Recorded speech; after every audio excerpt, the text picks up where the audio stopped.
turning off, even before we begin, I want to offer a word about temptations, a word of encouragement, because we all deal with temptation. Jesus dealt with temptation.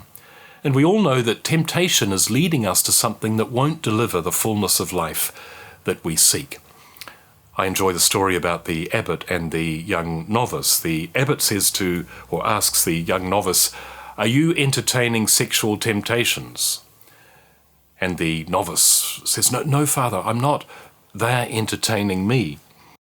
The humour in the story is helpful because it helps us to deal with this in a way that acknowledges we all experience temptation, and the evil spirit doesn't like humour, especially when we are laughing at the very tool that the evil spirit is using to draw us away from Christ.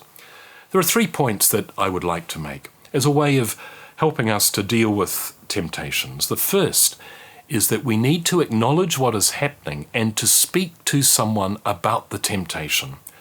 Someone, of course, that we can trust, but not only someone that we can trust. We need to speak to someone we can trust and who will allow us to settle for nothing less than the life of a saint. It is someone who has our ultimate destiny at heart, someone who wants to spend eternity with us. In conversation with this person who is hopefully journeying with us, and we can have the same conversations with them and they with us about temptations, this helps us to grow in relationship with Christ. So the first thing is to talk to someone we trust and who desires that we live as saints and will help us to that.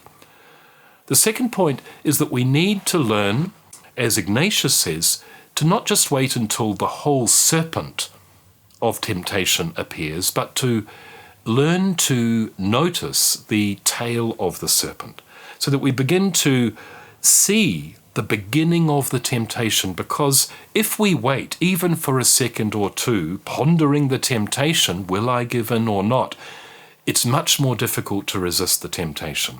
We begin in that pondering to lose sight of the clarity we have that this temptation, if I give in to it, will lead me away from Christ.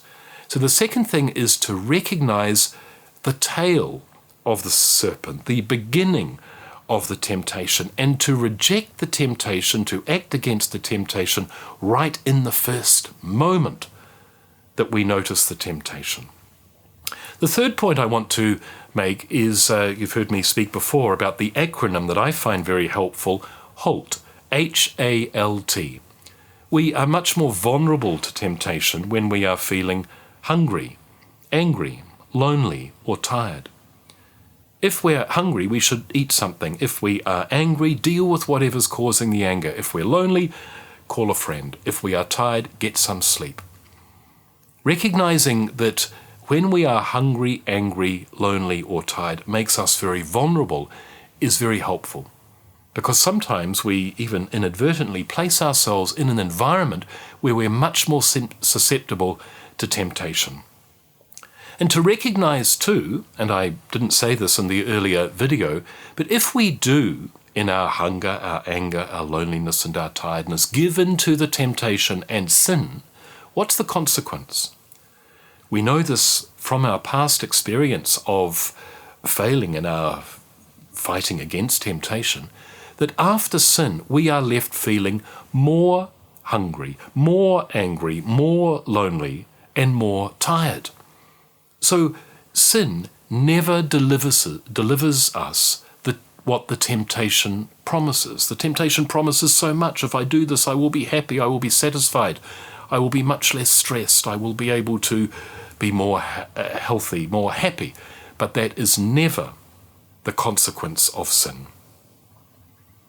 I offer these thoughts as a simple way of dealing with temptation, because we're all walking this journey together, helping each other to grow in relationship with Christ, because that is the life in which we will be fully healthy and fully happy, not only now, but for eternity.